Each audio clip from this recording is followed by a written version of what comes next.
Hello, and welcome to another exciting adventure of a YouTube video about Derek Wood, answering your Quora questions. All right. Now, you'll probably see some advertisements before, during, or after this YouTube video because, well, I can't turn them off. They just exist, they just happen, and there's nothing I can do about them. But I can guarantee that I probably almost 100% don't condone any of those things, definitely at all. Maybe feel like, woo, whatever, you should try it out for yourself, but definitely none of those things are because I thought they were good and I said to put them there or anything like that. So let's get started, all right? Okay, this person asks, how long does a self-taught programmer need to study to become a freelancer? Well, what is a freelancer? Who knows? It's somebody who doesn't have health insurance, no stability. It's basically anyone who says they're a freelancer, right? I've been a freelancer in all the ways, in the serious way, in the fake it till you make it way, in all the ways. So how long does it take? I mean, you can just say I'm a freelancer, really, and then you can see how much money they'll give you, and you could pay someone else to do it if you wanted to. But for me, I would think you'd need a good 6 months, like to not screw over your friend. You need to know some HTML, some CSS, like really know it, not just a little bit of bootstrap you learned in a bad tutorial.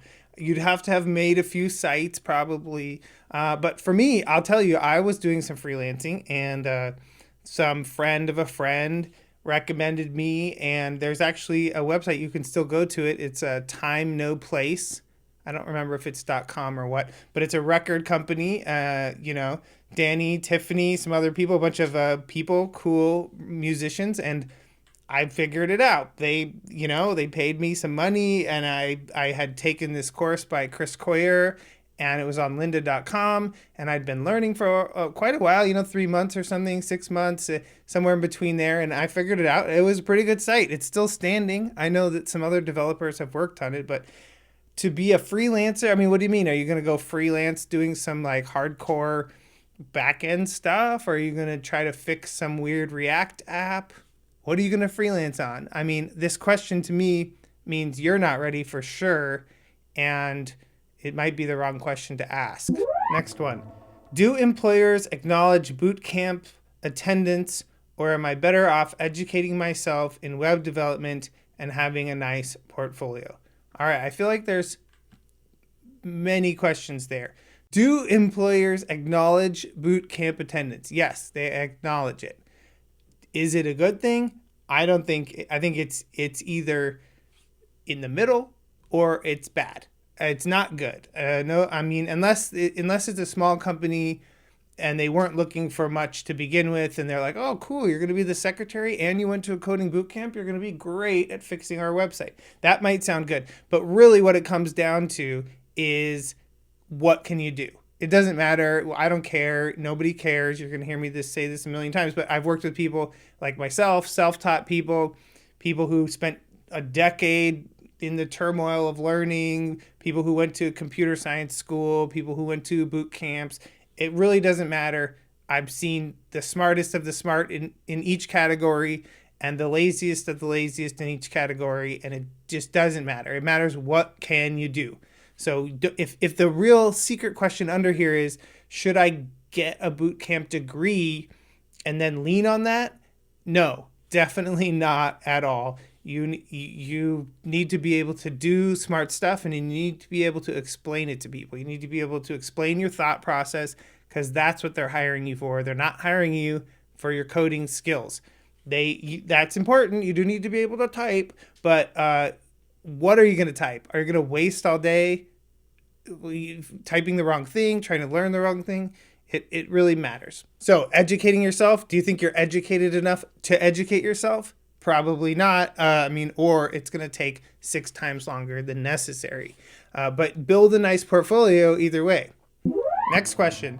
How do I learn CSS and not forget? Well, I don't think you can learn something and then forget it for the most part. The underlying problem here is that you never learned it, or that you didn't practice it. because I couldn't forget CSS if I tried. It's impossible. I've written a billion lines. Who knows? I don't know much about numbers, but I've written CSS for hours every day for the last 10 years. I'm not going to forget it. It's pretty simple. There's a selector. It looks in the DOM for that thing, and then it applies some key value pairs to it. I mean, it's pretty much one of the most simple things in the world. Like it's really actually extremely simple if you just take the time to think about it. I am going to create a website, period. What programming language should I use, and what are the basic functions that it should have? It is going to display artworks. Okay, well, it sounds like you answered one of your questions. What should the basic function be? Displaying artworks. So those are images, and you're going to need to know HTML, because HTML is how you build websites. And then the cool thing about HTML is it's got the image tag built right into it. You can get the sources for all the images and use them. You can use the picture tag. You can do different sizes. But as somebody who's made websites for lots of artists, it's difficult. It's weird. It's a weird, unfigured out medium, really, how to show art on the internet, how to show a landscape image, how to show a portrait image, how to show a square image. How do you do it? I mean, Facebook's got their stupid image viewer, but really what you need to do, I'll tell you a secret, take a picture of the art on the wall and show it there, because it's stupid to see all these thumbnails and stuff, like all these flash thumbnails and squares. Your art becomes commodified in the shitty way, and it just ruins it for everybody. If you're an artist, what you want to do is sell people on the experience that they're going to have when they come to your art show. You don't want to show them every single fucking painting you ever made in a stupid little square, because you're just making yourself seem stupid, okay? And and a web designer who would help you do that doesn't understand anything about the actual experience of art. So learn HTML, but then spend like 3 months thinking all day long about what the purpose of even displaying art is on the medium of the web. Next question. How do you handle it when people are skeptical of the value of UX research? Well, you have two choices. One is that you just don't ever talk to them again, but that would be silly. Two, you have to educate them on it. It's so weird because it's so common sense. It's so normal. How do you do it? How do you say, but it's important that people don't hate you. It's important that people don't feel terrible when they use you. It's important that people don't want to kill themselves when they're signing up for your, therapy service. It's important. All these things are important, but they're so obvious that people just ignore them. UX isn't about a bunch of wireframes. It's not about a bunch of like dudes drawing squares and then having really long meetings explaining, here it is, this is where the sign in button is. It's about humans. It's about, get me the fuck off of this internet, please, and let me live my life. This thing, the internet is a medium. It's like a book. It's listening to music. It's a way of communicating things to people, and it's a way of making people buy things. I mean, so that's what, yeah. So somewhere in between there should be a connection between the people, whatever it is, right? Sometimes you need to buy good things. But if they don't understand the value of UX, first of all, maybe you're terrible at UX. Maybe you're one of those guys I talked about who wants to draw wireframes and then just charge a bunch of money for a total waste of time. But if they don't understand the reason why they need to think about the person using their product, then they don't realize how much money they're losing by not thinking about it. So explaining that is difficult. It's taken me years and years, and it's still really hard. I've read all those books back there. There's tons of them. There's tons of books about it. It's difficult. It's difficult to sell. I think that reading Mike Montero's book, You're My Favorite Client, would be at least a good start. But there's so much more. Just jumping in here while I'm editing this, I don't know why I didn't mention it. I feel like Erica's book, Just Enough Research, even though it's not UX specific, I mean, but it is research. It's important. That's one you should read. I don't have it here. It's at home, I think, or at the other office. Just enough research. Get that one. If you'd like to talk about it, I will video chat with you. We can talk about it. I have an interest in learning digital marketing, web development, software development, etc., but I don't have a gadget-like laptop and a good phone. What should I do? Well, first of all, if you have a gadget like Go Gadget laptop, or you've ever heard of one, point me in that direction. I want to see it. I'd also like to give Penny a high five. But if you don't have a computer and you don't have a phone, you have a paper and pencil. You can really learn a lot about programming, probably more than everyone else, by just drawing on paper. You can just draw out pseudocode, if-else statements all day long, and you can learn programming. And when you get to the syntax, that's just some where's the period go? Where's the comma go? But what I'm sensing here is that you don't have a computer, you don't have a phone. I know tons of people who ask this question. They say, I don't have a computer. And then they go use this Grasshopper or whatever they're called, apps to try to learn. Complete waste of time. It's disgusting. It's embarrassing. Whoever thought that was smart to make that thing needs to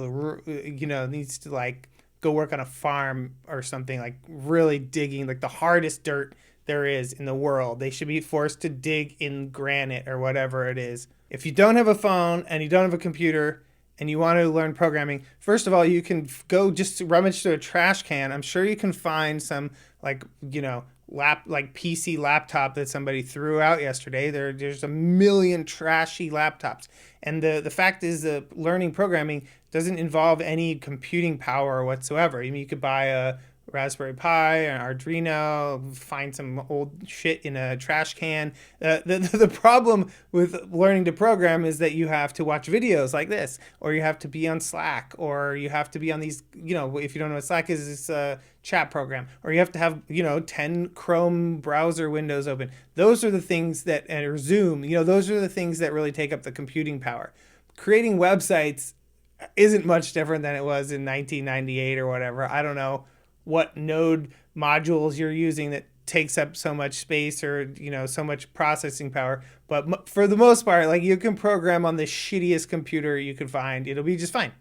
But also, you could just buy the nicest computer ever for $900, get the student discount on the Mac store. Just get the M1 chip Mac because it's really awesome, and you could do it. Is it possible to become a front-end developer in 1 year with 48 hours a week of learning? So 48 hours a week divided by 7. Sorry, I can't do the math. That's about 7 a day, 7 hours a day. Absolutely, yes, 100%. But I've never met anyone who said they had 7 hours a day and actually spent 7 hours a day doing it. Usually they cut that time in half. Our students, we tell them they need to spend 3 hours, but either they are spending it half the time or they're spending 3 times the time, but just not working smartly. 7 hours a day for 6 months, you could become a highly sought after web developer if you have the right tools. Shameless plug, you can hire us and we will teach it to you. I've been in tutorial hell for 12 months now, 10 hours a day, but I always feel like I do not know enough to start my own project. When should I be ready? Yikes. 12 months, 10 hours a day, I feel you. I've been there. I've spent many a weekend trying to make a 30-person type of project, trying to create my own MySpace all by myself because you think you can. But none of these companies are one developer. There are hundreds of developers, if not thousands of developers. I don't even know what they do at Uber anymore. I mean, they already know where the cars are. What are they even doing on the app? It's a mystery. Obviously, acquiring other companies, trying to make up for the fact that they actually don't produce any money at all. I feel bad for you. 12 months and 10 hours a day is a lot. But you know what? There's nothing more you need to do to start. You don't need to get ready. You're ready. Just start. Just start making something. The problem with so many people learning is they're always waiting to be prepared. And I've fallen into that too, so I relate. You think, well, if I get enough stuff figured out, I will then be able to be ready. But that's just not you be ready for what? What are you even going to make? I mean, how do you know what you'll need to make until you need to make it? I could teach you how to make a 5-star rating. I could teach you how to make a little graph. I could teach you how to make a carousel. I could teach you how to make 1,000 things. And when you actually came down to doing your job, they'd probably learn everything but that. You'd probably have to do some new strange thing you hadn't done before, or your idea, hopefully your idea would be different, because if your idea is a 5-star rating and it is a list of stuff on the screen and it is all login, why do we need you anyway? So get down to business. If you need help, you can contact me. I'm not going to charge you or anything. You could talk right to me about it. I'll tell you about it. I don't know where the book is. I think I had it here before, but exercises for programmers. Just start doing it. Buy the book. It's pretty cheap. Oh, it's right here under this other keyboard. Exercise for programmers. It's just some exercises. But hey, by the end of this book, you'll be like a real programmer. Just do it. All right, that's so much shit that I have to edit now. I'm done answering Quora questions for today. I hope that you really enjoyed it. I hope that it was your favorite video that you ever saw on the internet. Please don't follow us, and see you in the future.